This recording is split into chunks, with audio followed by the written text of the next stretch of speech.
Welcome to our little evening session here with Ludic Language Pedagogy. Before we get started, I did want to introduce our sponsors yet again, who are Holistic Think Tank, Cortico, Antioch University, Education Evolving with Teacher-Powered Schools, Unruler, and of course you all for making this event possible. We appreciate you. More information about our sponsors can be found in the links in our YouTube description as well as on our Discord. Again, I want to thank you all for being here.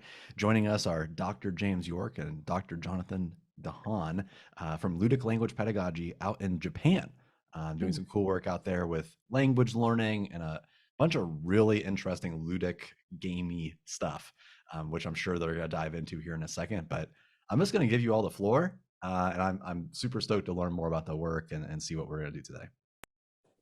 All right, thank you very much, Chris. Yeah, thanks for the warm introduction. I am a doctor. I just remembered. Yeah. So yeah, I'm James, and this is Jonathan. Hi. Thanks for having us. A kind of workshop for the next hour about what we mean by this term ludic and finding the freedom to play in education. So I'm going to share a Google document link in the chat, and I'll also share my screen, which has the same document. So you can feel free to either look at it yourselves or check my screen, which is there, share screen. And I want to share because there are places in the Google document where we'd like you to write things and share your context and your ideas. So this is a playground for you to explore and do what you want with. Please don't delete the document. Or don't, you know, whatever. Or do, yeah, there we go. Yeah, that would be extremely playful of them. Yeah. So yeah, I was just saying to Chris, I'm extremely nervous today. This is the first time I've been nervous doing a conference presentation in a long time, actually, in a very long time. I think it's because I'm a little bit outside of my bubble. I normally talk to teachers of languages and, you know, primarily second language teachers, and I'm speaking to a very broad swath of people here, so it's just got me a little bit shook up. But yeah, just know that I'm nervous, so if I say things and a bit weird like now, that's why. All right, so in this document then, let me just zoom in. I've got a script here basically, so that'll help me. So the idea of this talk is to think about what it means to have the freedom to play in your context. So we're primarily talking to teachers, and like I said, me and Jonathan, we're based in Japan, and we're language teachers originally, I guess, but moving much more towards literacy in general.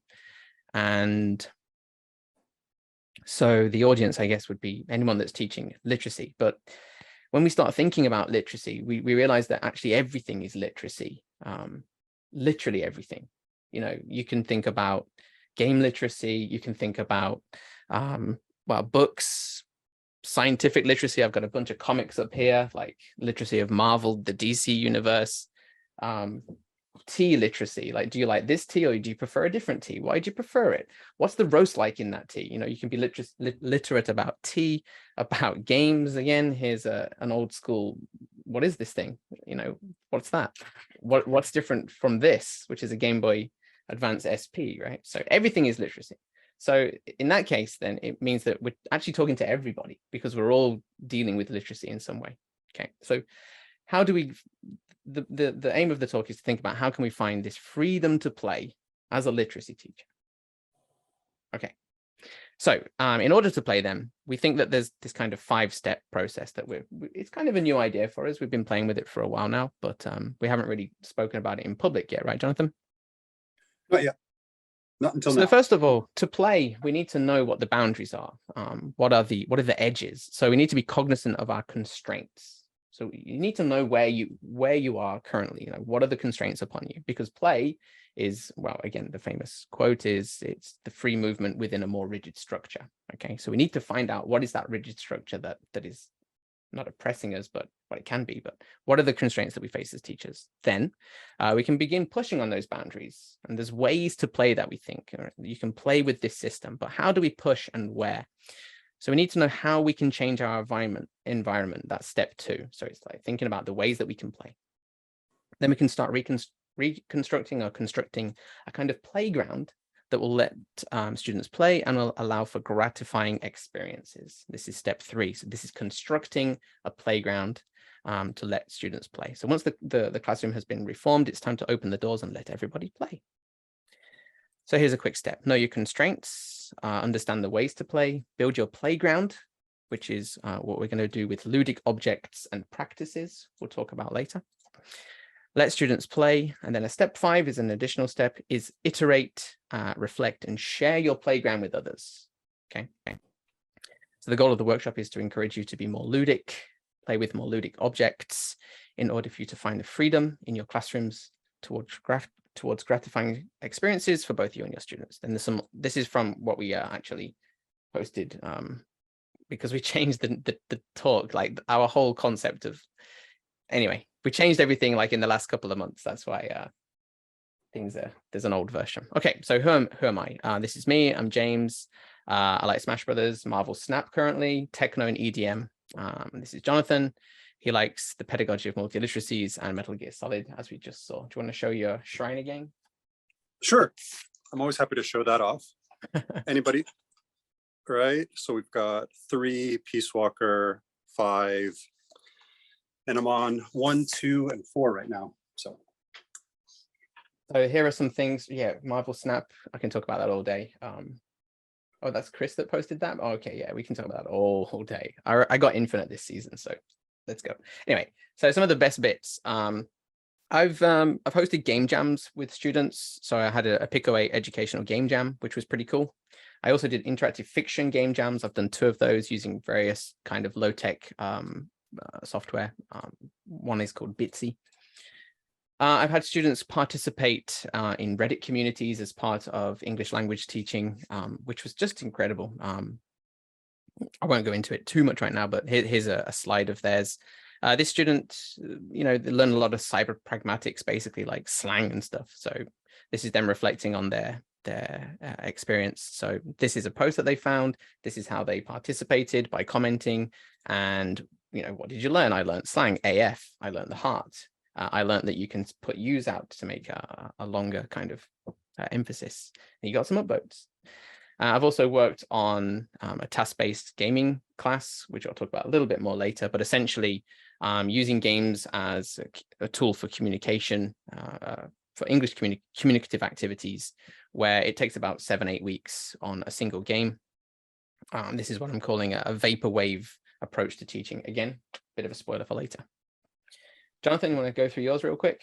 yeah, sure. So James talked earlier about literacy, and after teaching for 30, almost 30 years now, I realized that everything I do is literacy based, or has been literacy based, where before I was having students experience a lot of things and not really doing anything with it, or discussing without having the experience or participation, or just participating. And so in the last like 5-10 years, I've been trying to sequence them together better, where students are having some sort of meaningful experience for themselves, like reading a gaming magazine or playing a game, and then taking time to analyze and understand it, unpack it, connect it to society, look at biases, look at problems in society, and then think about how to apply and participate. So I've done that with, like, simply, if you go up a second, James, like with a magazine, like they can read a magazine, they can understand how a gaming magazine works, and then they can make their own gaming magazine and share it online on issue.com. Or that we ran a week-long game camp, so 50 contact hours, where students were playing all sorts of games, like video games, board games, card games, all sorts of things, and then unpacking games and game advertisements and industry language. So when someone goes to like GDC or PAX, how do they talk about their game? And then students put together their own game, their own advertisement, using the rating systems, catch copy, and we had a mock event at the university where parents and teachers and friends came, right? So experience, analyze, and participate. And then now in the game to acquire, same thing, like experience, conceptualize, analyze, and participate. So that's the fun theory, right? Where they turn some stairs into a piano. We unpacked what fun was. We did some research about plastic bag use in the community. Why do people use bags? Why don't they? And then a student made her own print and play game, right? That anybody could download, made a website, and got interviewed in the newspaper, right? And so I think if you just, for me, if I just do those 4 steps, magical things happen, like really human restoring things happen when you take the time to play, to talk, and to let students participate as they wish in society, whatever that is. Yep, some keywords right there, yeah. Yeah, right. All right, who's here today? James. Sorry? That's what we're here to do, by the way, James. Yeah, I know. Who's here today? We just thought we'd take a little quick time. I guess we can't go through everyone because there's quite a few people, but if anyone particularly wants to say, hey, this is me, use the chat if you like as well. Or yeah, who are you? If anybody just wants to, if anybody just wants to share, like shout out something, if you're doing awesome literacy work or Ludic things, or there's a place for sharing later. I added it this morning, Jonathan. Or if you hate Smash like I do, just go ahead, raise your hand. Smash is dumb. I'm incredibly, well, I'm not as Smash literate as you, but I dislike Smash. We can talk about that.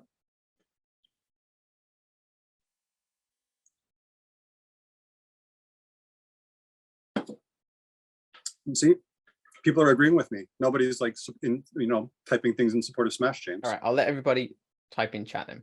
Okay, so please let us know who you are in chat. Yeah. It's like Smash Ultimate Coach over here. Nice. Ooh. From Brazil. Survival games. I enjoy playing Smash Brothers. Everyone's just talking about Smash now. YouTuber, yeah, we know Zoe B. Incredible videos. I've been citing them. Zotero pulling in the site, the APA site details from YouTube videos. Very, very useful.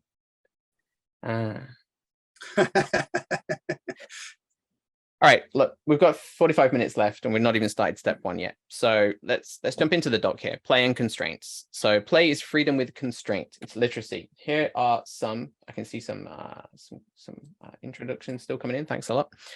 Here are some ideas of constraints and how we can play with them. So here is some constraints on the left and the way that we can play with them on the right. So a haiku, it is a constraint of 575 syllables.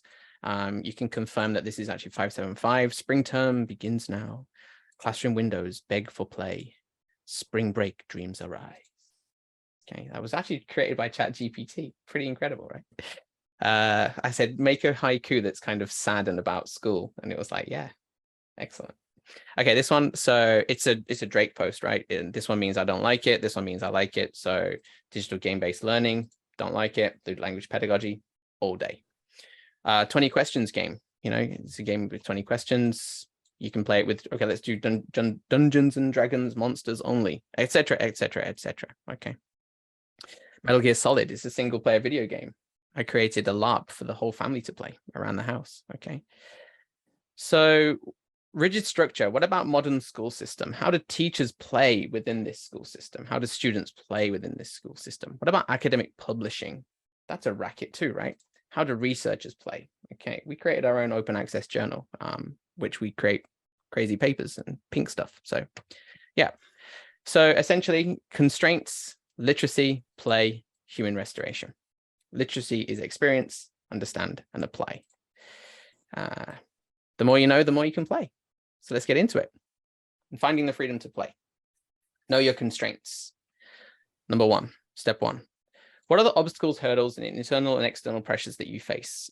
We thought about these particularly as a starting point. Policy. How much control do you have?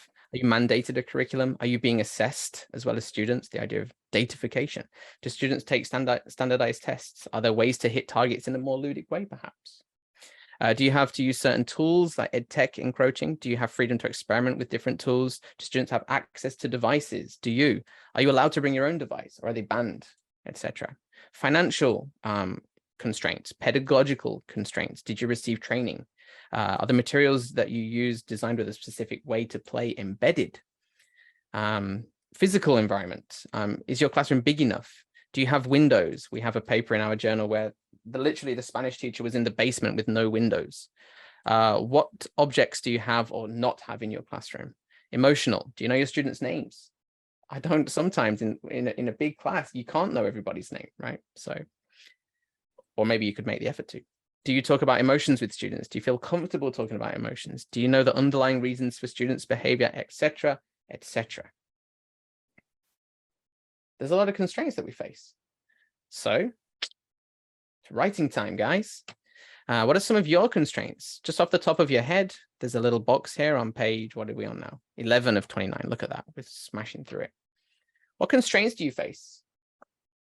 What constraints do you face? To be honest, there's someone working in higher education. The constraints are much less. The problem with higher education, at least in Japan, is that the teachers are just lazy. Like the researchers, they couldn't care about teaching. It's much more about go in, read from a textbook, focus on other stuff. But at the lower levels, K-12, there's a ton of constraints. Multiple schools, look at that. Work at multiple schools. Bob is a fictional character, we'll delete him.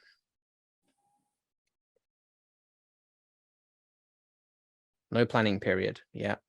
Rigid schedules, competition with other teachers. Ha ha ha ha ha ha ha. Why don't my students want to do more projects, homework, activities? That's you, Jonathan. It is. That's not a constraint, that's just a question. That's a huge constraint, right? No, like that, the idea that, okay, then what's the constraint of that? Like student time, student literacy, student ambition, student motivation. I guess that's the constraint, right? Yeah, an exact curriculum down to the date. Yeah, Zoe, I've been in a worse situation. Like literally my whole curriculum was mandated by page numbers. It was like week 1, get to page 5. Week 2, get to page 10. Oh, that was depressing.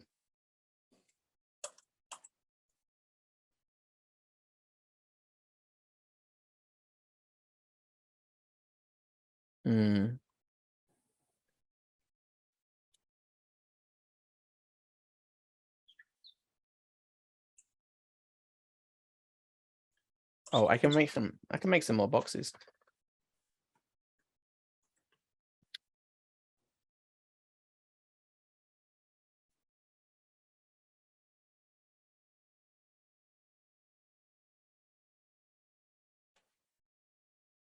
Chris, could you talk a little about this competition with other teachers?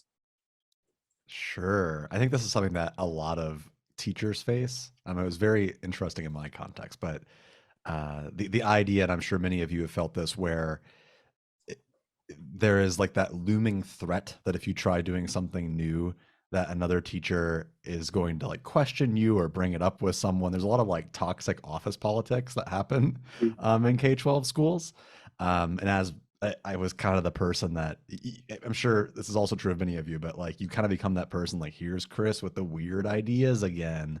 And over time, that lessens your ability to try out new things, because if you mess up a few times, or if you're always doing the weird thing, it can be more and more difficult to do more weird things. So in my environment too, we had like a very hands-off, I would say like a very hands-off approach from admin. So you were always kind of like in competition to do the best possible thing, which PG means like testing. Yeah, it's kind of, I guess my own experience is being kind of covert about it. You don't really want to show until you've got the results, right? Once you've got the results, you're like, well, look at all this amazing stuff kids have done in my class, then it feels a bit more rewarding. But when you're still experimenting, things can go wrong. So yeah, look at this. We've got a piano teacher as well here. Scales our work.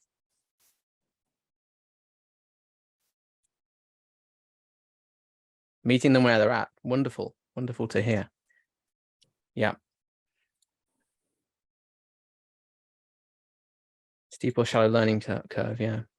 I guess it means, yeah, meeting them where they're at. It's like, well, what songs are you interested in playing, right? Give them the choice of them choosing what they play. And if they want to get to that level, then you can support them. Yeah.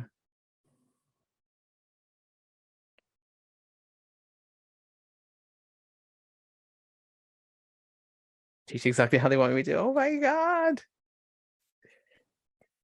That's oppressive as hell.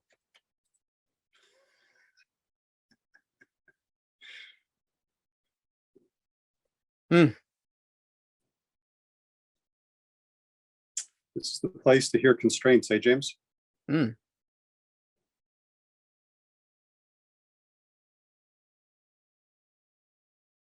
How many Yeah. are university teachers, or like high school, middle school, elementary? Okay, middle, yeah, Jacob, middle school, Hannah, Oh yeah, that's a good, yeah. elementary. Because yeah, like the university constraints are way different than other. Alternative, wow. Alternative high school, cool. High school, alternative high school, adult education, middle university. school, yeah, middle school, ELA, yeah. Middle high, so there it is, right? Like, so this is really interesting for us, you know, mostly having taught. James taught in an elementary school, but I've only pretty much been at the university level for, yeah, 25 years. Yeah, so again, the point of this activity is for you to think about your own constraints. Like what are the constraints on you and how can they be pushed? And that's what I'd like to move on to, if that's okay. Thinking about how we can push on these constraints. Okay, so thank you for that. Again, this document's going to be around for you to check out later as well. So just going to move on then. Sorry for the quick move, but okay, so let's think about within these constraints, what are the ways to play? Okay. How can we play? So we think that the way that a teacher expresses their ludic nature, in other words, the way that they can be playful in their context, is with their pedagogical choices. So the methodology that they choose to adopt, kind of like a rule set, the materials that they design or use, worksheets, games, role plays, textbooks, etc. They're all things that can be played with, right? And the mediation that they do before, during, and after an activity. Think of it as DMing, guiding, supporting, scaffolding, modeling, etc. So this section unpacks how we get to this point, going through some, actually, we're not going to do that. That's gone now. Okay, so students, we come up with this kind of acronym. The students need space to play. I should say I came up with this acronym. I'll claim it. So we need space to play. We looked at, as it mentioned there, and we've got a much longer document where we look at like the philosophical approach, like what is play? What are the main aspects of play from a philosophy bent? What are the main kind of ways to play from a critical pedagogy bent, from a literacy bent? Okay, so there's all these different angles that you can take, thinking about what play is and freedom. And if you boil it all down, it comes, well, there's perhaps some more, but I think that these are really key aspects of what it means to be a progressive, playful teacher. So you need a safe place. And this idea of safety, it refers to learning from failure, inclusivity, competence, and being a supportive teacher. Participation, so having an impact in society, the community of the classroom, outside the classroom, giving students choice in how they participate. That kind of leads to agency a little bit, but self-direction and the culture of the classroom, the culture of the student, the culture of the home, the culture outside the school, okay? Agency, autonomy, freedom, dialogue, interaction, improvisation. Critical, challenge things, be reflective, be interdisciplinary, be purposeful. And then the experiences of our students. So how related is the content to their lives? The identity, sharing identity as a student, as a human, as an internet user, as a Smash lover. Make sure that it's relevant and meaningful. So yeah, space, that's what students and you need to play, especially in playgrounds. This is another key word that we're going to be talking about today. So give your students space to play. As a shortcut for the essence of playful ludic teaching, then let's keep these 5 words in mind. Okay. So I mentioned these as kind of driving principles of the classroom, or at least how to create gratifying experiences between you and students, have a safe, participatory, with agency, critical thinking, and experiences. But what about your own context? What are some kind of driving principles? What do you strive towards? See, Bob got up early and he wrote this before everybody came today.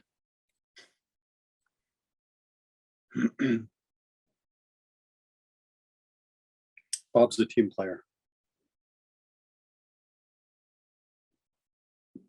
Yeah, voice and choice. There we go. Look, yeah.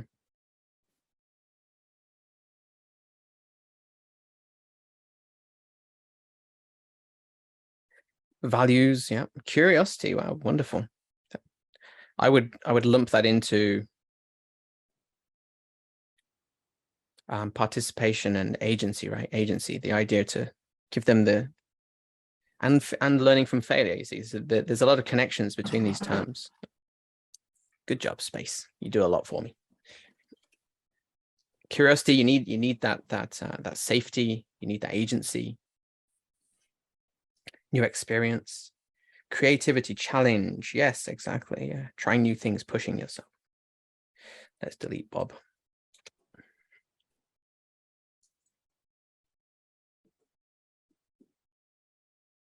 Purpose. Iteration, nice. Action. Efficiency, effectiveness, interesting. So he has a great video about efficiency. I think that was the first video I watched, actually. That is you, right? Okay. Whew. Dodged a bullet there. Yeah, that was a wonderful video because I was thinking about Ludic. So let me just give you a bit of background. Thinking about, well, playful teaching, is it inherently inefficient? This was a big conundrum I had. I was like, it doesn't, because you're being playful, you're taking a kind of roundabout route to get to the same goal in a way. So does that mean it's inefficient? And is that bad? And then I stumbled upon your video and I was like, oh, thank goodness. If anyone wants to see Zoe's video, maybe you can share it in the chat. I can't remember what it's called. It's like in praise of inefficiency. Is that right? Yeah. Ignore all the Smash Brothers videos.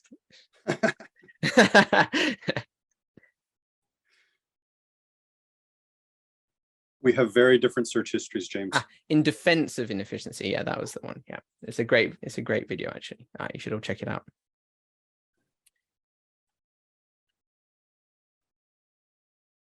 Copy clean link. There we go.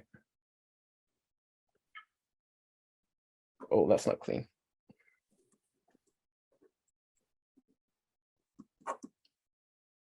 You're not here to learn piano. You're here to learn how to study and get through hard things. Wow. Beautiful. Beautiful. Learning a skill is empowering. Look at that. Yeah. Look at that. Yeah.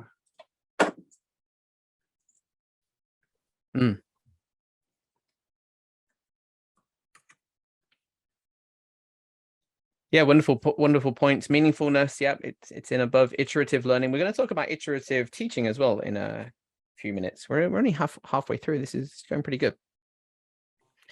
Love, embodiment, joy, purpose, iteration. I see iteration a few times coming through here. Curiosity, care, yeah. Community, excellent. Building, community building, relationships, purpose. Some excellent keywords. So it seems like we're aware of our constraints. We have some ways that we like to play, some key terms for our how we can create. Again, the idea is that play is to create these gratifying experiences. Okay, education should be gratifying. It should be make you happy, right? So yeah. So moving on to number 3, building your playgrounds. All right. Take a look at this playground. It's by a company called Monstrum, who are based in Denmark, and they create just these wild fantasy playgrounds for people to play in. Don't know where I found out about them, but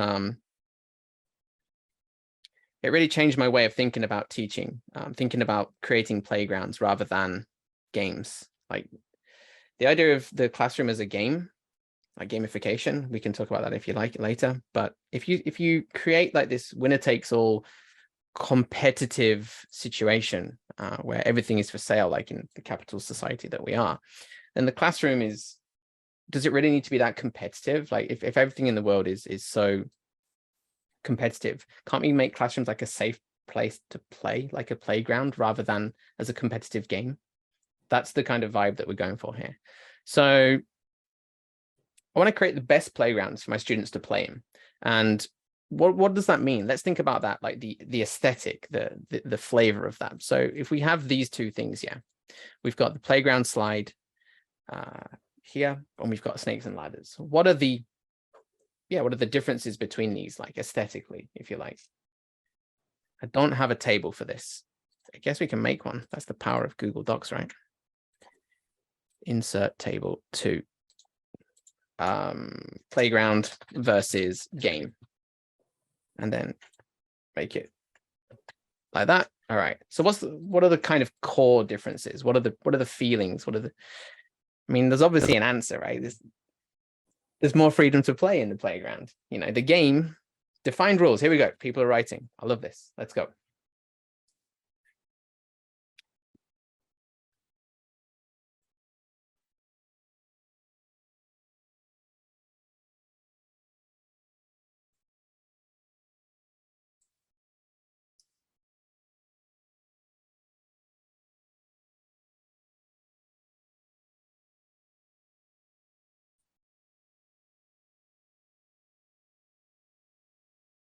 Space for imagination. Yeah. I mean, Jonathan often likes to talk about spinning around until he's sick in playgrounds, right, Jonathan? I do that. If one chooses to, one can. I can do that. Completely ignore the playground and search for pebbles in the mulch, right? Yep. Space for imagination. Collaboration requires listening. Defined rules. Let's give some positives to the game here. Clear goal.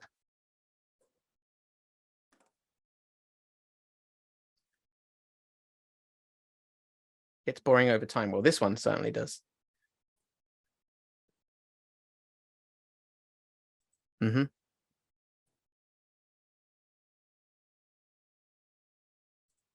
Yeah, winners and losers, right? Can use more of your senses. Don't knock the kid off the side. Yeah, that's a fantastic. Yeah. Social rules, constraints of physical. Immersive cultural artwork, defining. Yeah.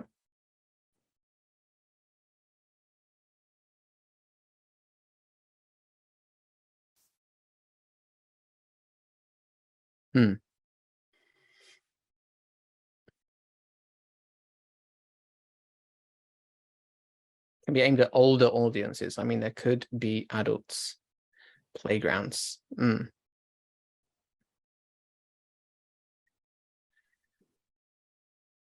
So just to go on. Yeah. I was looking for adult summer science camps the other day. Like there really should be more. There are a few in the States, right? Like they're like adult summer camps, but they sort of seem like Tinder adjacent, right? But but like there should be more science camps. There should be like places where you can just like, you know, weigh sea turtles or count seagrass or something, you know. That would be a nice place for adults to play, I think. So just while you're still typing, the idea here is that if we make our classrooms, well, our classrooms are already kind of games in a way. They're shitty games, but it's, you know, you're going to get a grade. You are being penalized for certain things. There are strict rules.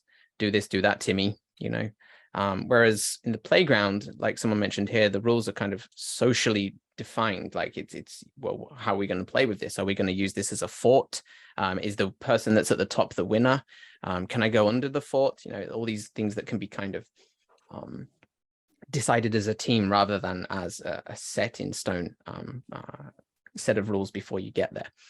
So I think that classrooms are already kind of structured as games, whereas if we make them as playgrounds, it opens up that opportunity for participation, collaboration, you know, working together and meaningful experiences. So that's what I mean by this metaphor of changing our perception of classrooms as games into playgrounds.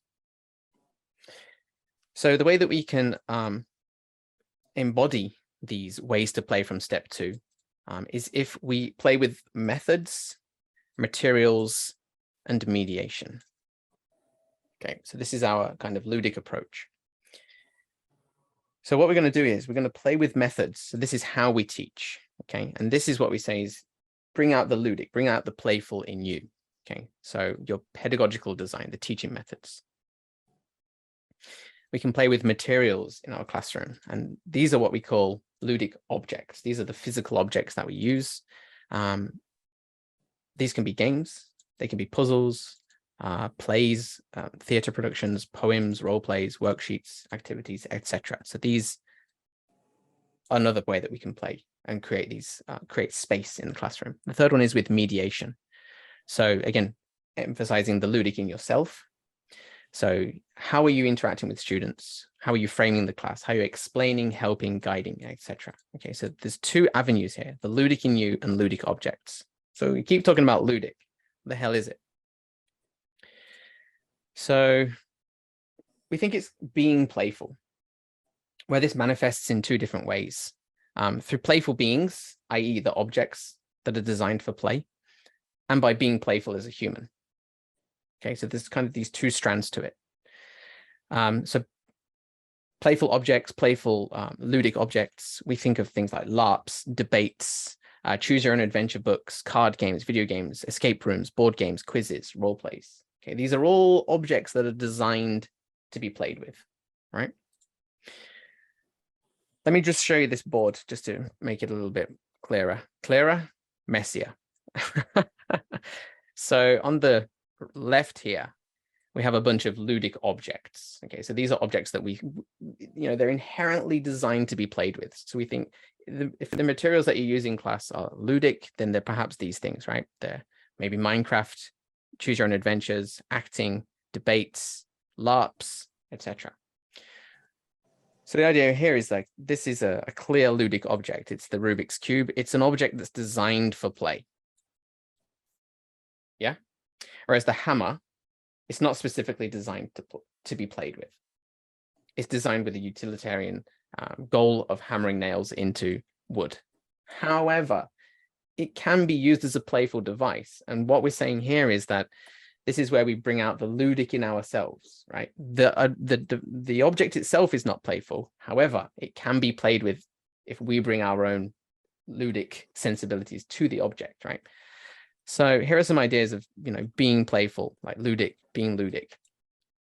So we just had the Rubik's Cube, right? We said the Rubik's Cube is designed for play. Okay, so we're going to play with it. However, we can also bring our playfulness to the object and do stuff like this. This is just a Rubik's Cubes made into a collage of Will Smith's face, right? So it's a playful object being played with. So it's an idea of the ludic object plus the ludic in you merging together, which comes up with this kind of Ouroboros of ludic. It eats itself. Is it a playful object or is it designed with ludic in you, right? So it gets a little bit crazy. Again, here's another idea of being playful. This is the scorpion kick by the Colombian goalkeeper. He's playing football, which again is a kind of game, but he's choosing to save the ball by doing this scorpion kick. Yeah, so he's being playful. This is ludic in us. It's a game, but look. I'm sorry. You just lost. If you know what it is, it's the game. And the only way you can never win the game, as soon as you start thinking about the game, you lose. So yeah, if someone says you just lost, you think about the game and you lose the game. So yeah, anyway, so this is our kind of broad swath of ludic objects, materials that is designed for play, and then the ludic in you, what you bring to your teaching, okay? So ludic is basically a diverse range of objects and practices. Why get ludic? Well, can bring about these gratifying, I was doing so well, bring about these gratifying experiences for teachers. It's humanistic, can be transformative, and it allows students to flex their social gaming capital. So another little 5-minute challenge. How are you being ludic in your teaching, in your practices? Is there particular objects that you're creating that are playful and provide this space for students? How can you be more ludic? Do you want me to explain ludic in a bit more detail? Do you want me to show you some more examples? Let me know.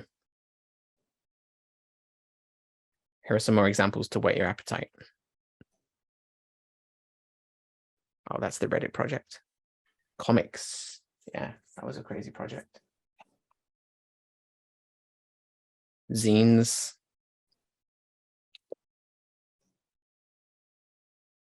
Again, zines are a kind of mini constraint, right? I had students, they had to write an essay, like a full research report in English, and it kind of freaked them out. So I said, okay, it's got to fit into an 8-page mini zine, which created a kind of extra constraint for them to play with him. Remixing games, role play, game-inspired worksheets. I taught Japanese with Minecraft mobs. We looked at comparison. So this mob is stronger than that mob kind of thing.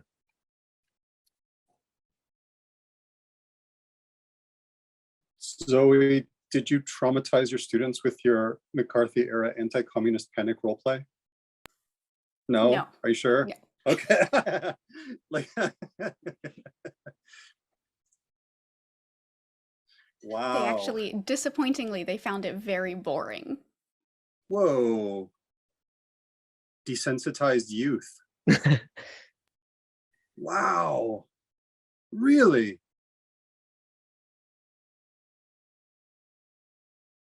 A school-wide LARP for culture building. Incredible. Oh, this is Chris. Okay. God, of course it's Chris. I was like, wow, someone's done some wild stuff. And yeah, Chris. Analog instruments, yeah. How did you set that up, Zoe? Like, like, did you brief them on like, we're going to experience this? Is everyone okay with this? Is there consent? Let's try it and then debrief, or was it like, welcome to class, now you're a communist? Yeah, I'd have to actually like look at the worksheet, Yeah. but like I gave everybody roles and they had to like figure out who was who. I don't remember the details, but it may have been my fault that it wasn't very good. No. Like, we had one of the principles above about iteration. So if it's not good, that's fine. It's a first step, right? It's a draft. Yeah.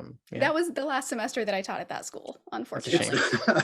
It's really interesting because there are studies, like research projects where professors have done those sorts of LARPs and actually traumatized students, right?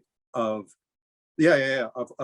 actually taking the ludic too far and actually bringing out students' stereotypes and racism in the classroom. Like the ludic of the roles and the class reinforce racism. So it's like, I'm just wondering like what sort of knife's edge you were on there, but if the students were bored, they were probably okay with it.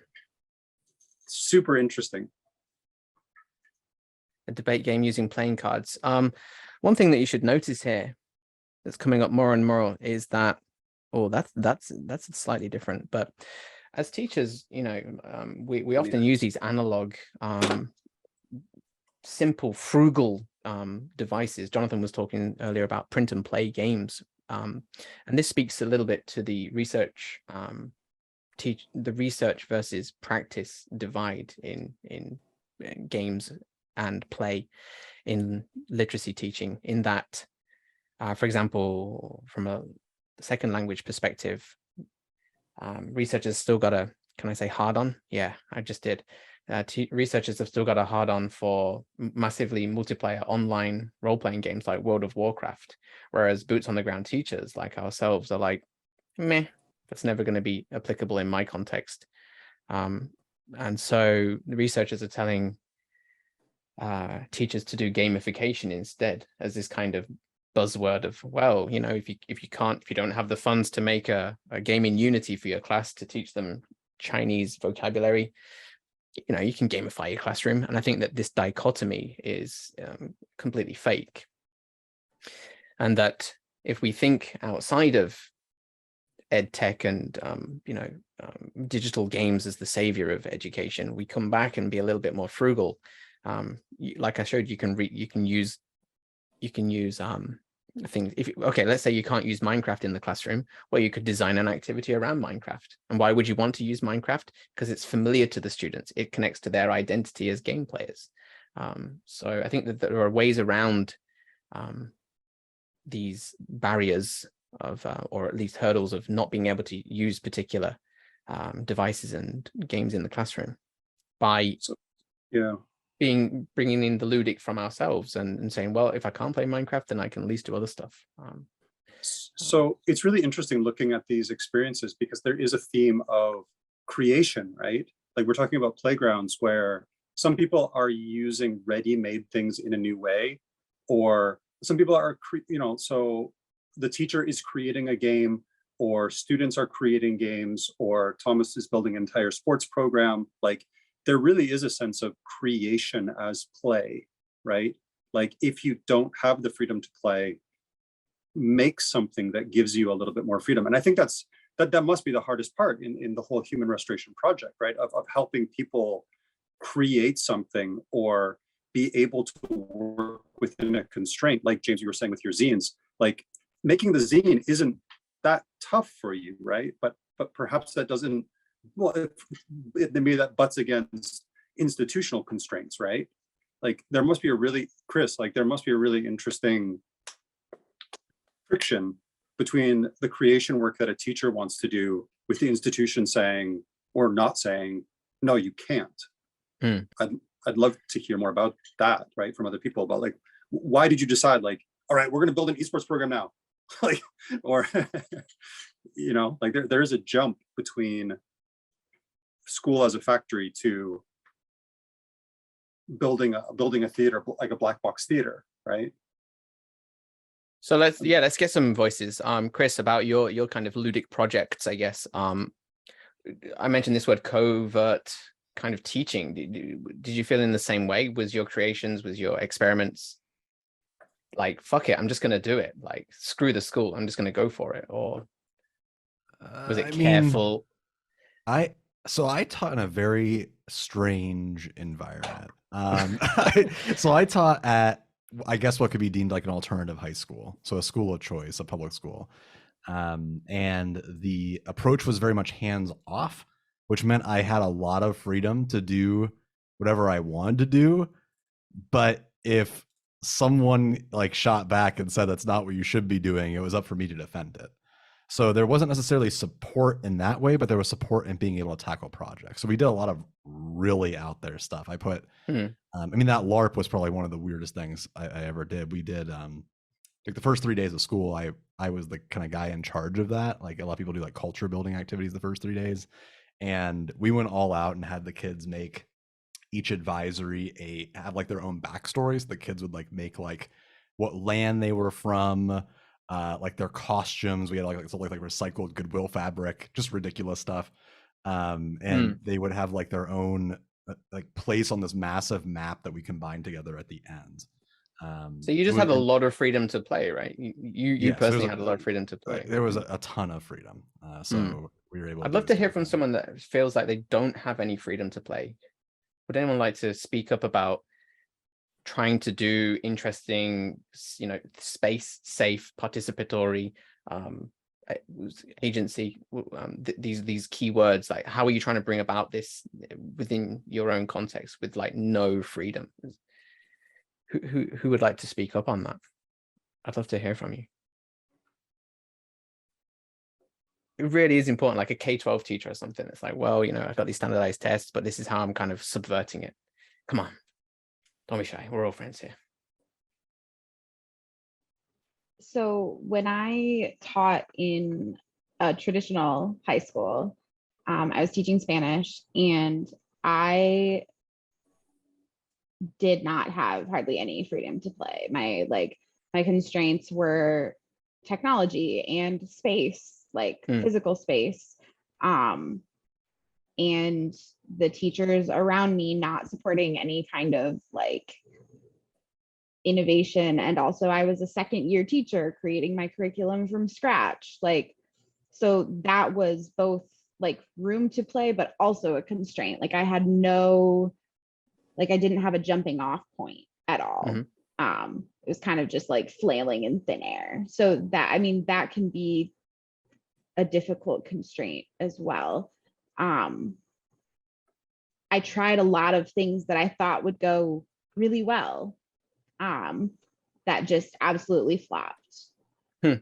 We had some things that went well, you know, like we did like a unit on vocabulary for like going to the store or like bartering in a market. And my students actually created products, and we held our own little like mini craft fair. And that went really well with one class, and it went terribly with another. So I don't know.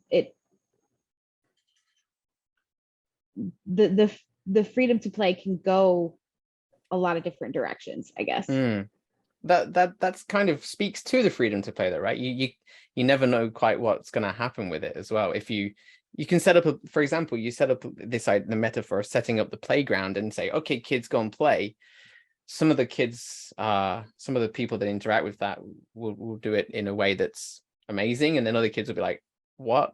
And that perhaps speaks to their prior educational experiences as well. It's like, if it's not something that they're used to or familiar with, then it can flop. Yeah. So that's when our mediation and our support as teachers can help them there as well. But yeah, wonderful stuff. So I don't know if we've actually taught you anything today. We've kind of talked a little bit about this idea of freedom to play. We're going to have to kind of do a speed rush through the end here. Let's think. Okay, step 4. Let students play. So all this is just me and Jonathan showing off a little bit, like the way that we've thought about constraints, the way that we've played, like the idea of space, and the playgrounds that we built and how students played with them. So it's just kind of like ideas. We can skip through a lot of this because would you like to know more? No, because we don't have enough time. So yeah, this is some ideas of, for example, having to teach the test. We thought about ludic ways of teaching, freedom to play, challenging canons, being reflective. Jonathan, unofficially not asking for permission to play games in warm-ups, then having students play and discuss games, and having students design role plays to apply the test material they have to study. Okay, so these are just ways that we've worked around our own constraints. Step number 5 is all about iteration. So once you've created your playground for your students, iterate on it. It's going to fail. I failed hard at the start. I wrote a paper in 2020 about moving from a flipped learning approach to a vaporwave approach. If you're familiar with vaporwave music, it's like slowed down music. So I'm thinking about slowing down teaching rather than having like teaching be like hardcore or nightcore, for example. Yeah, nightcore is the complete opposite of vaporwave. Anyway, so instead of teaching a very fast approach, slow stuff down. I nearly swore again. I know I said the F word earlier and it's being recorded. I feel pretty bad, but so my flipped learning approach to teaching was, okay, week 1, you're going to learn about the curriculum. Week 2, you're going to play a game. Week number 3, you're going to play another game. Week number 4, you're going to play another game. Week number 5, another game and another game. And it just, you know, all of the flipped learning approaches, okay, do all the reading and the hard stuff at home, come into class and we'll discuss it and do the kind of output materials. So learning the rules for homework and transcribing their gameplay recordings for homework. Thing is, no student really did it. So you'd come to class and you're like, right, we're going to play game 1 now, right? You all read the rule book, didn't you? Nah, no one read the rule book. It was a shit show. I swore again. But the vaporwave approach, as you can see here, we've got a single game. And instead of like changing the game every week, we just like slowed down and said, okay, let's learn how to actually play it all together as a team, as a full class, right? So that's the first class, learning how to play. Then week number 3, let's actually play it in class, reflect on it, replay it, and then reflect and report on it. So yeah, slow your teaching down if you have the opportunity to. Okay. Then once you've made your playground, once you've tested it, you've iterated it from something that was completely bogus to something that actually works and students are learning now, where to share it with colleagues in blog posts, tweets, video essays. Discord communities, local newspapers, your school bulletin, academic journal. That one's hard, we know.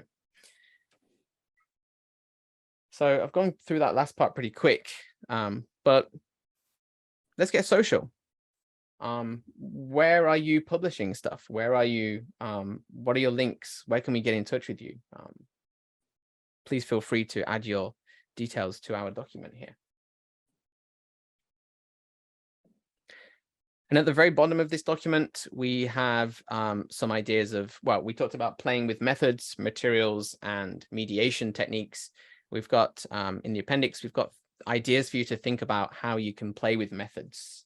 So from the idea of literacy teaching, of experiencing something, conceptualizing and analyzing it, applying that, or participating. So these are all different ways that you can think about playing in your context. So do you want students to debrief? Do you want students to hypothesize? Do you want students to keep a diary? Do you want students to think about critical pedagogy? Do you want students to compare and contrast biases, right? These are all things that you can actually have students do in your classroom in terms of methods, materials. There is a link to another Canopio board, which has some ideas of materials. And then finally, mediation. So these are the ways that teachers can have an impact on what students do, with some ideas about gameplay as well. So there's some appendix, and there was something. You should totally talk about the elephant in the classroom. Well, we kind of did talk about game-based learning and gamification a little bit. Like, essentially, don't gamify your classroom, because you're just adding another layer of bullshit. So yeah, but we totally support the idea of using games as tools within the classroom, like to be poked with, you know. So I think that it kind of sounds a bit hypocritical, that like, whoa, you know, you don't support gamification, which is kind of like a game, but you like games. Like, what's all that about? Well, I think that framing the classroom as a game, like doing this gamification stuff, it just kind of reinforces what's already there, these, you know, constraints. Whereas using games as tools to be poked and analyzed within the classroom is totally fine, in my opinion. Games are great. Yeah, that was a little bit rushed at the end there, but I hope you yeah. And then people know that we have a Discord as well, right? That if people want to talk more about things related to Ludic language, literacy, pedagogy, we do have a Discord as well that people can join. Where did we share that, James? Did we? Yeah, it's on page 2. Who we are. It's on page 2. There it is. Thank you. Thanks, Nick. Yeah, so the idea of this talk was not that we're going to give you like the best game to use in your classroom to teach Spanish vocabulary, right? Because there which would be Smash, right? Like, because Smash is the best game or teaching Spanish vocabulary. Yeah, or Marvel's Snap, right? There is no best game. It's all about what you do in creating that structure, you know? So if you came here thinking, I'm going to get the 10 best games to use to teach literacy skills, unfortunately, well, because of the indie okay, so like if you jump into our Discord, we'd be happy. I'd be happy to talk about that. Like, there are really great games for teaching literacy, and there are great things to do with those games for teaching literacy, right? Like, depending on how much freedom you have to play. If it's only like, okay, I can give a student a game for homework, I can recommend some interesting literacy games. But if you've got a little bit more freedom, let's take those great literacy games and build in some other literacy activities around them and do some really impressive things, right? All right. That's all we got, Chris and Nick. Thank you so much for coming along in this late evening time. For us, we're just getting warmed up. It's 10 a.m. here. But yeah. This has been amazing, James and Jonathan. Yeah, we got time for questions here. If anyone wants to take a few seconds here to ask any like final questions, this is great. I really appreciate just like the almost lo-fi Google document nature to it. It is very cool, very simple, something that everybody's used to. Thank you so much. Definitely, people should go on your Discord and learn more about the different things that you all are creating, because there's a lot of like that vaporwave paper. A vaporwave paper, yeah, definitely one of my favorite things I ever wrote. Yeah, I mean, it even just aesthetically is very interesting for a research paper. Yeah, let's get it. There it is. Yeah, if anybody has, no, keep it up, man. Yeah, it is. There it is. We'll just vibe on it a little bit, right? Yeah, if anybody has any questions, like we have some example questions on page 25 of the doc. But if people want to just push back, poke holes in our argument, I always like that. Play with us.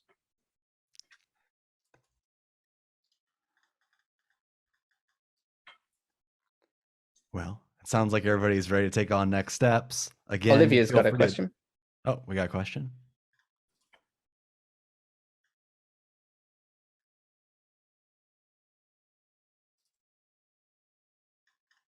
A question? Maybe not. Oh, we got one question. Stephanie. This might read up this one, but where does the Olivia, word we ludic can't come hear from? you. Sorry. No. Where does the word ludic come from? Just answer this one real quick. It basically comes from the word to play. So it's used in kind of modern game studies as a particular kind of play, basically. Zimmerman used it as the ludic, the manifesto for the ludic century. So it's saying that, you know, this year, this century will be defined by games and play and systems. So it's basically, yeah, it means playful. Think about the word ludicrous as well. It kind of relates to that. Yeah. Yeah, lucid. Olivia, we can hear you then. Awesome. So I'm in a little bit of a different situation than most people. I'm the piano teacher. Okay.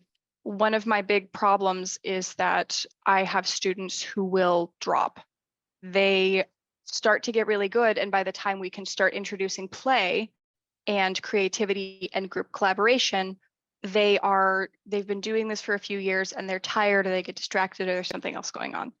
My question is, how can I prioritize like growth and play? Because they're almost like opposites. Why are they opposites? Like when I was learning guitar, like I was learning scales and I was learning chords and I was learning progressions, but I was also just messing around with like hitting my guitar with drumsticks and putting batteries under the pickups and stuff like that. Like what is the relationship in a piano curriculum between mastery and play? Like why are they opposites in your context? I would say that it kind of, in some ways they're not, but in a lot of ways they are. So like, because I have so many students who are younger, they have approximately like a good 15 minutes of attention and then a bad 15 minutes of attention, and then the lesson is over.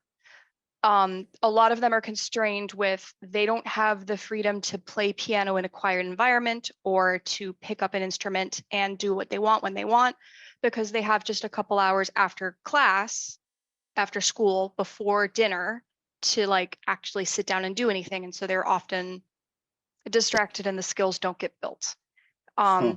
It's hard for me to get them to do things that are boring. The best solution I have for scales is like scale races. Yeah. But because a lot of them are like, okay, well, I could do something more fun, or I could sit down and do a scale. If I can do a scale, I can play something fast. But because I don't know how to do the scale, I'm going to try to do, like they try to run before they walk. Okay. Personally, I just think that giving students the choice of what they want to play could be kind of that liberating force, you know, or get them to record themselves, share it on social media, you know, this idea of the participatory side of things. Mm-hmm. And that can work after like 2 years when they can actually play like the Disney songs they want to play. But with piano, it has like a really high floor for what you need to even just start to play sheet music. And that's the same for like a lot of other instruments. It's just that like with piano, you've got the two hands in addition to everything else going on. Performances, maybe my own kids actually both play piano, and they have a performance every 6 months that they need to prepare for. So that's kind of a goal setting, I guess. My kids also mess around on the piano, and most of the time when they play the keyboard, like they will express themselves. They'll say like, I'm feeling angry, so I'm going to play it this way, or I'm feeling joyful and I'm going to mess around. Like it sounds awful, right? But they're trying to get their emotions out through music, where it doesn't sound like it is music. It doesn't sound great, but it's them just getting an emotion out, right? Like I had a bad day, so I'm going to bang on the keys, or oh wow, I'm like this girl talked to me today, so I feel this way. Is it possible to play like that, like just to have like sort of emotion driven 3 minutes of trying to express yourself using a piece of technology, like using an instrument? I could actually incorporate that into at the midpoint for lessons. That could work. Or just a break, right? Like, how are you feeling? Bang, bang, bang, bang, bang, right? Especially as like, again, attention spans tend to like lengthen as a kid gets older, but when they're young, it's like, I can do 5 minutes and then I can do, that's it. Yep, that would be neat. Wow. Like it's literally called playing the piano. Yeah, no, I know.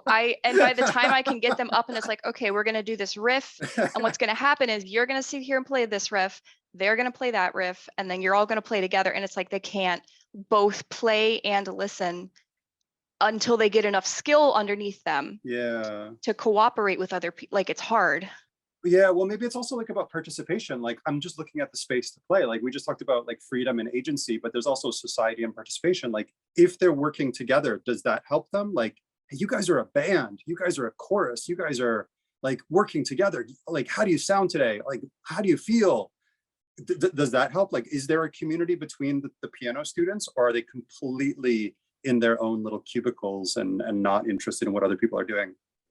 It depends on the students. Right now, they're all kind of cubicalized, which is like very frustrating. But I could maybe even because the Zoom would be hard. You can't. It'd be interesting. I don't know if the timing will work out. Like there'd be so much lag. Yeah. Or but like. Why don't you get them to make something, send it to the friend, remix it, send it to the friend, remix it. There's lots of ways to play. Yeah. Okay. I could do that. During Zoom, like people were definitely, during COVID, like people were definitely sending piano riffs to each other and vocal tracks and like putting together 1,000 people choruses of Beethoven's Ninth and things like that. Like, I would help kickstart your album of 3 5-year-olds expressing angst on keyboards. Let me know. I would definitely kickstart that. It's actually the next Daniel Johnston album. Sweet. Perfect. Yeah. It's really interesting. Super interesting. I love the example though of music, right?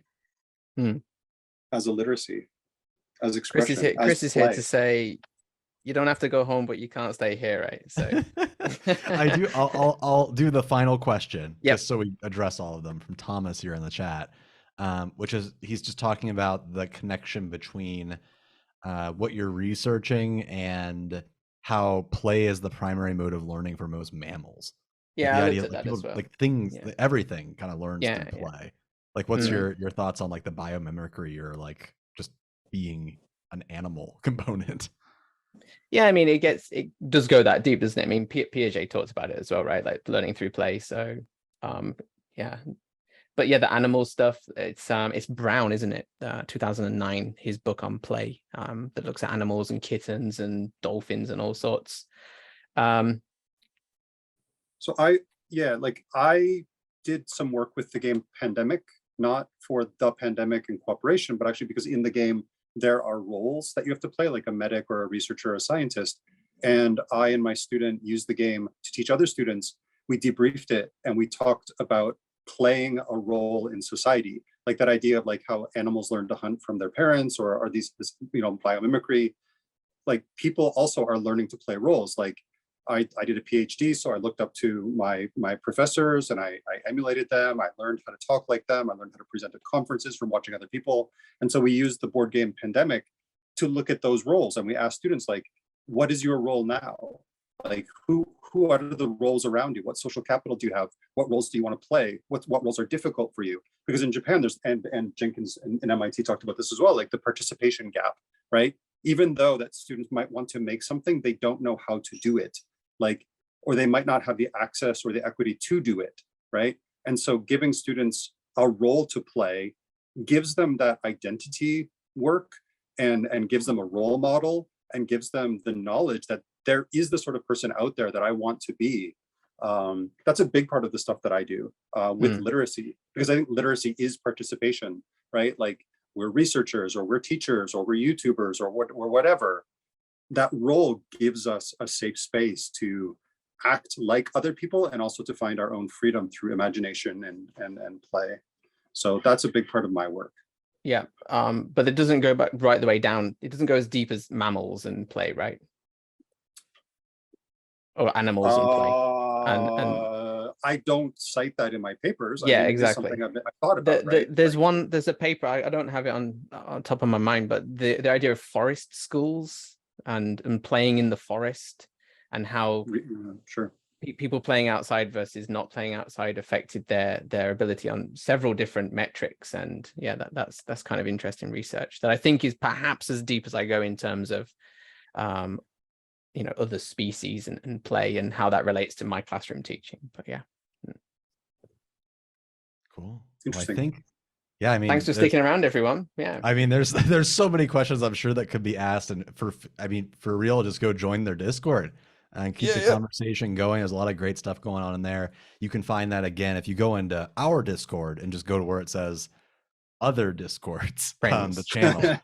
It'll be in there and you can find it. Otherwise, I'm sure someone will link it to you if you ask. Otherwise, again, James and Jonathan, thank you so much for being here, presenting on this stuff. Super unique, super cool, very applicable, which is always nice to the work that we can be doing here. So thanks again. I appreciate you all joining us super late, and we'll see you tomorrow at the conference.